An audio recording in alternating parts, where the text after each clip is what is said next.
बार फिर से आप सभी का बहुत बहुत स्वागत, वंदन और अभिनंदन है उपकार 99 के यूट्यूब प्लेटफॉर्म पर। तो देखिए, आज हम पढ़ेंगे बायोलॉजी, जिसको हिंदी में आप लोग जीव विज्ञान बोलते हैं। तो ऐसा कोई भी प्रतियोगी परीक्षा नहीं है जिसमें जनरल साइंस आए और बायोलॉजी से क्वेश्चन ना पूछे जाए। चाहे आप यूपीएससी ले लीजिए, स्टेट पीसीएस या रेलवे का कोई भी एग्जाम उठाकर देख लीजिए। ये तो रेलवे ग्रुप डी हो, आरआरबी हो, एनटीपीसी हो या एसएससी बैंकिंग, यहाँ तक कि टीचर पीजीटी टीजीटी में जिनका ऑप्शनल है जीव विज्ञान, ऐसी महत्वपूर्ण रहेंगी। तो आज से हम पढ़ना है तो सेल्स पढ़ेंगे, सेल्स के बारे में। सेल्स को आप लोग इंग्लिश में बोलते हैं सेल्स, जबकि हिंदी में बोला जाता है कोशिका। क्या बोलते हैं? कोशिका बोलते हैं।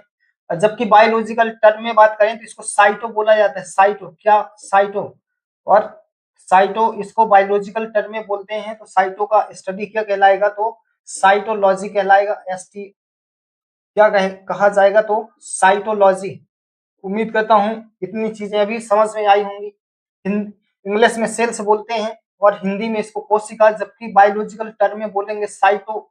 और साइटो का स्टडी क्या होता है? साइटोलोगस। तो आप लोग ऐसे समझिए, लोगस जो कि स्टडी के फॉर्म में यूज होता है। तो साइटोलॉजी क्या हो गया? कोशिका का अध्ययन।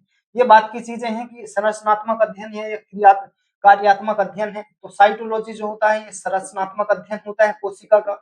कैसा अध्ययन? तो संरचनात्मक अध्ययन होता है। एक कार्यात्मक अध्ययन होता है कोशिका का, जिसको अपन सेल बायोलॉजी बोलते हैं। सेल बायोलॉजी, ये बात की चीजें हैं। आप पहले कोशिका समझिए, कोशिका क्या है। तो कोशिका को समझने के लिए मैंने एक चित्र बनाया है। एक लड़की है, ये कैसी लड़की है? तो ये सीबीएसई बोर्ड वाली लड़की है, मान लो। कई लोग तो बोलेंगे नहीं हिंदी मीडियम वाली, मान लो हिंदी मीडियम है या सीबीएसई बोर्ड वाली लड़की है एक। तो आपको इतना जो स्ट्रक्चर दिख रहा है ना, ये पूरा बॉडी दिख रहा है। आप इसका कोई भी पार्ट से एक टुकड़ा निकालेंगे ना, मतलब एक बिंदी के बराबर, इतना समझिए आप कि जितना ये बिंदी रखा है ना बोर्ड पे, यदि इतना टुकड़ा निकालेंगे तो इसमें भी सेल्स होगी। क्या होगी? सेल्स होगी। क्यों होगी? क्या आप बोलेंगे बालों में सेल्स है? तो हाँ, बालों में भी सेल्स होगी। कहाँ पर? तो बालों में सेल्स होंगी। इसके हाथ में भी सेल्स है, हाथ में भी कोशिका है। क्या इसकी आंख में है? तो हाँ, आंख में भी सेल्स है। कान में भी सेल्स है, कान में भी कोशिका है। और इसके गले में भी कोशिका है। कहाँ है? तो गले में भी कोशिका होगी। कहने का सीधा सा मतलब है कि बॉडी का कोई भी पार्ट हो कोशिका से मिलकर ही बनता है।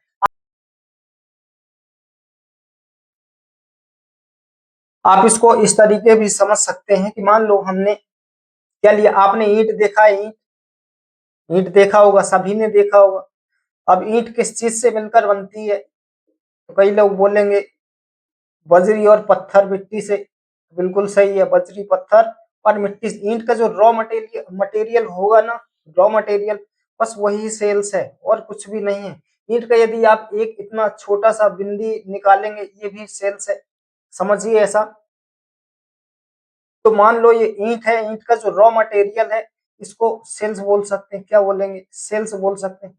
कहने का सीधा सा तात्पर्य है कि बॉडी का कोई भी पार्ट हो, बाल हो, हाथ हो, नाखून हो, पैर हो, हड्डी हो या बोन हो या कुछ भी हो, बॉडी का भी कोई सा भी पार्ट हो, उसमें सेल्स होंगी।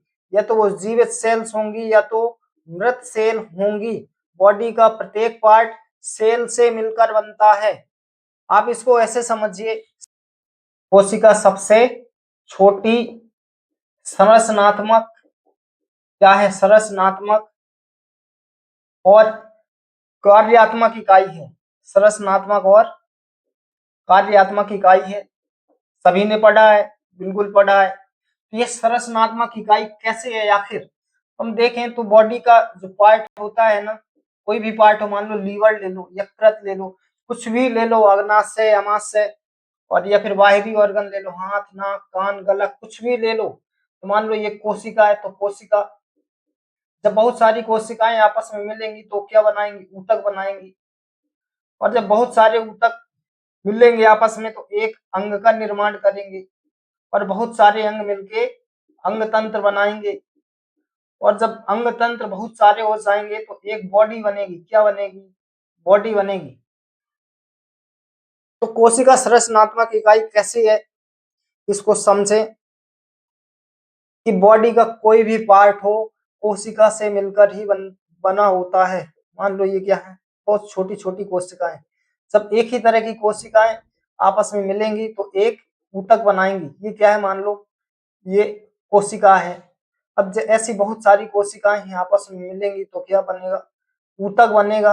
अब जब बहुत सारे ऊतक मिलेंगे तो एक अंग का निर्माण करेंगे। अंग से मतलब है यहाँ जैसे आप लीवर ले लो, अग्नाशय ले लो, पैंक्रियाज, इसके अलावा स्टमक ले लो। तो कहने का सीधा सा मतलब है जब बहुत सारी कोशिकाएं मिलकर बनेंगी तो एक ऊतक का निर्माण करती हैं और ऊतक से अंग का, और अंग जब बहुत सारे अंग बनेंगे तो अंग तंत्र का निर्माण होता है। अंग तंत्र को आप ऐसे समझिए कि आप डाइजेस्टिव सिस्टम पढ़ते हैं। क्या पढ़ते हैं, डाइजेस्टिव सिस्टम पढ़ते हैं। हम डाइजेस्टिव सिस्टम में क्या क्या पढ़ते हैं तो सबसे पहले हम पढ़ते हैं मुख गुहा। पढ़ते हैं नहीं पढ़ते, मुख गुहा। और मुख गुहा में क्या आता है, तो जीभ आती है। क्या आता है, जीभ, दांत भी आते हैं, ऐसे वगैरह वगैरह चीजें आती हैं। दूसरा आपने ईसोफेगस के बारे में पढ़ेंगे, ईसोफेगस। और स्टमक के बारे में भी पढ़ेंगे, स्टमक के एलिमेंट्री कनाल भी होगी। और आप लीवर पढ़ेंगे, लीवर ये भी पाचन में काम करता है। पैंक्रियाज को भी पढ़ेंगे आप लोग, पैंक्रियाज। इसके अलावा इंटेस्टाइन के बारे में भी देखेंगे, इंटेस्टाइन। तो ये सभी क्या है, तो ये अंग हैं। क्या है, ये अंग हैं। अब जब ये बहुत सारे अंग मिलेंगे तो एक अंग तंत्र का निर्माण करते हैं। जैसे हम देखते हैं पाचन में, तो हम क्या पढ़ते हैं, पाचन तंत्र। क्या पढ़ेंगे, पाचन तंत्र। तो ये क्या है, एक अंग तंत्र हो गया। बहुत सारे अंग मिलेंगे तो एक तंत्र का निर्माण करेंगे। ये सभी चीजें पाचन में काम करती हैं बॉडी की, इसलिए इसको हमने बहुत सारे अंगों को मिलाकर पाचन तंत्र नाम दिया है कि ये पाचन तंत्र है। आगे हम देखें, जब बहुत सारे ऐसे अंग मिलेंगे, अंग तंत्र, तो एक बॉडी बन जाएगी। कैसी बॉडी बन जाएगी, आगे ऐसे समझेंगे। मान लो हमने पढ़ा पाचन तंत्र, पाचन तंत्र, डाइजेस्टिव सिस्टम, और उत्सर्जन तंत्र, सर्जन तंत्र के बारे में पढ़ा, एक्सक्रीटरी सिस्टम, रेस्पिरेटरी सिस्टम, श्वसन तंत्र के बारे में पढ़ा। जब ऐसे बहुत सारे तंत्र मिल जाएंगे, मान लो रिप्रोडक्टिव सिस्टम, रिप्रोडक्टिव, जनन तंत्र, तो ऐसे बहुत सारे बॉडी के जो तंत्र होंगे, पूरा सिस्टम होगा, तो ऐसे सिस्टम से मिलाकर एक बॉडी बनेगी। क्या बनेगी, बॉडी बनेगी। तो कोशिका इस हिसाब से संरचनात्मक और कार्यात्मक इकाई होती है। एक बार फिर देख लेंगे संरचनात्मक इकाई कैसे है।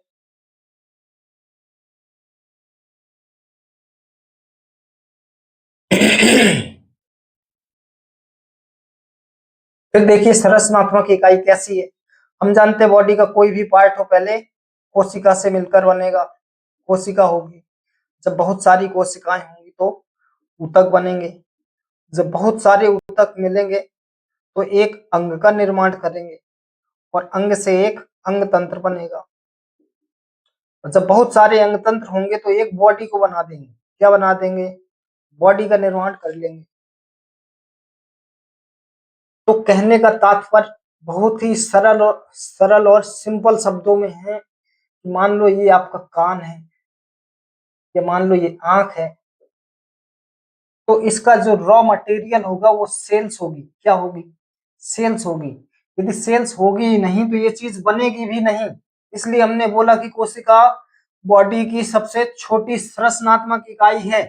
आप इसको ऐसे समझिए कि ये बॉडी का रॉ मटेरियल है। रॉ मटेरियल क्या है, तो ये बॉडी का रॉ मटेरियल है, और इसी से हम एक बॉडी का निर्माण करते हैं, या निर्माण होता है, हम नहीं करते। तो आप इसको ये समझिए कोशिका रॉ मटेरियल है, रॉ मटेरियल। तो क्या आप लोगों के दिमाग में क्वेश्चन आ रहा होगा क्या बोन्स भी सेल्स है, तो हाँ ये बोन्स भी सेल्स ही है। मैंने बोला बॉडी में कोई भी चीज जो पाई जाएगी वो सेल्स होगी, सेल्स। यहाँ तक कि बाल, नाखून, कान, आंख, कान, गला, और इंटरनल ऑर्गन में stomach, liver, kidney, pancreas, intestine, large intestine, small intestine, ये सभी चीजें कोशिका से मिलकर ही बनी होंगी। कोशिका बॉडी का रॉ मटेरियल है। क्या है, रॉ मटेरियल। क्या है, रॉ मटेरियल। तो इसलिए हमने बोला कोशिका संरचनात्मक इकाई है।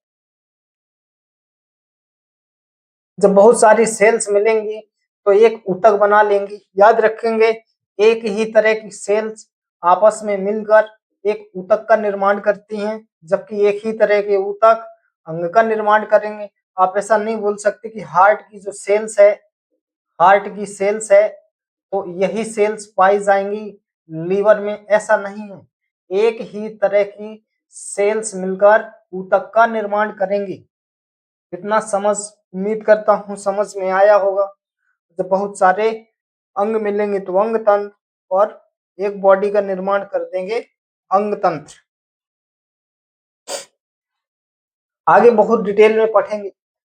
अब ये कार्यात्मक इकाई कैसी है कोशिका, कोशिका कार्यात्मक इकाई कैसे है, कार्यात्मक इकाई कैसे है कोशिका, आप इसको भी समझिए। ये लाइन सभी ने पढ़ी होगी कि कोशिका जीवों की सबसे छोटी संरचनात्मक, स्ट्रक्चरल और कार्यात्मक फंक्शनल यूनिट है।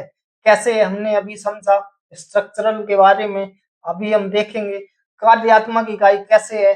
तो आप लोग अभी ऐसे समझिए, अभी मैंने बॉडी सेल्स ऑर्गन्स नहीं पढ़ाए हैं, तो आप ऐसे समझिए कि हमारी बॉडी में नहीं, हमारी सेल्स में एक सेल ऑर्गन होता है जिसको हम नाम देते हैं माइटोकॉन्ड्रिया। क्या बोलते हैं माइटोकॉन्ड्रिया को, हिंदी में बोला जाता है सूत्रकणिका।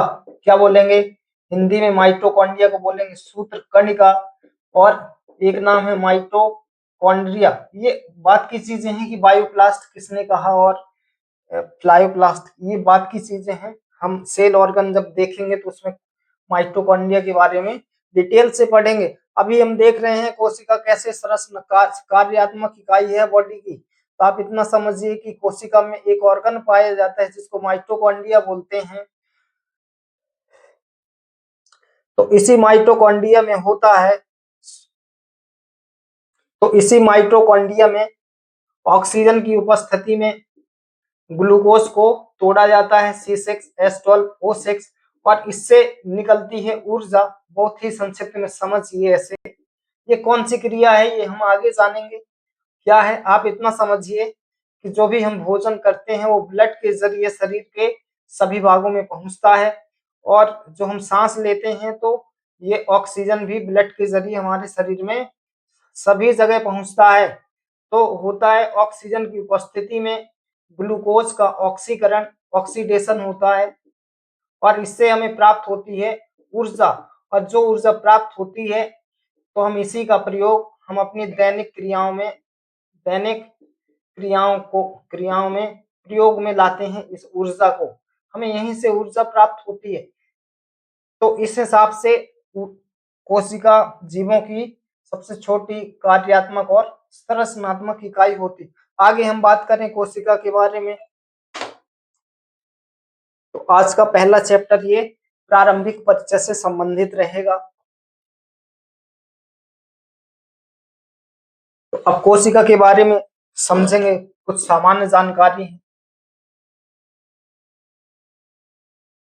सेल्स है, मैंने अभी बताया कि इसको हिंदी में कोशिका बोलते हैं,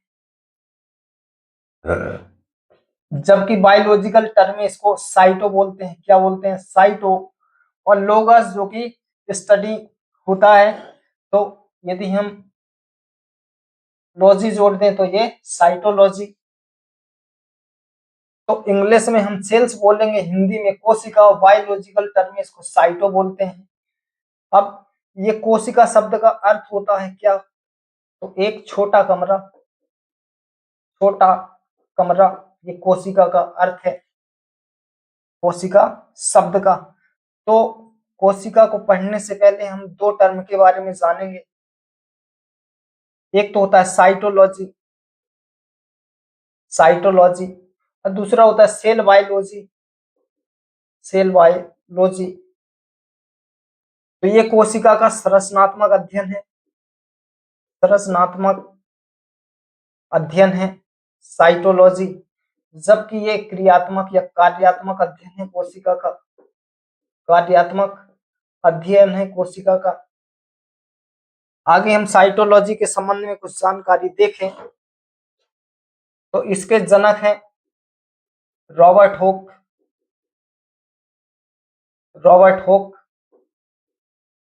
वार्टविक, ओटार्टविक, अजीब नाम है, बायोलॉजी में ऐसे ही नाम मिलेंगे। इसके जनक हैं रॉबर्ट हुक और ओटार्टविक, जबकि भारतीय जनक हैं साइटोलॉजी के A.K. शर्मा। याद रखेंगे A.K. शर्मा जी इसके भारतीय जनक हैं, जबकि आधुनिक जनक हैं इनके, आधुनिक जनक के बारे में भी याद रखेंगे। एग्जामिनर अब सीधा सीधा नहीं पूछता कि कोशिका के बताइए जनक क्या हैं साइटोलॉजी के, अब तो ये भी पूछने लगा भारतीय जनक क्या हैं, तो वहीं आधुनिक जनक क्या हैं, तो आधुनिक जनक है इसके सीपी स्वानसन, सीपी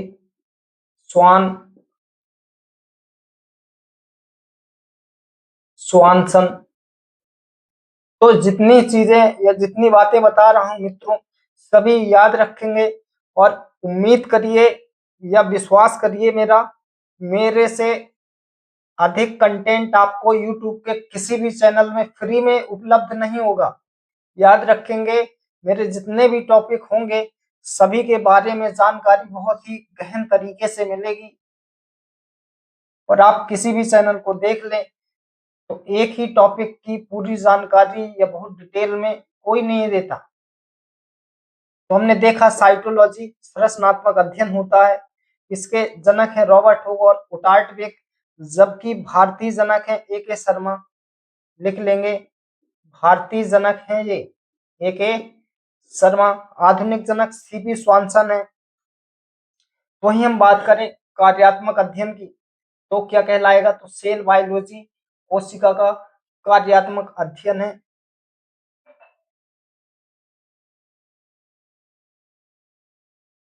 आगे हम देखें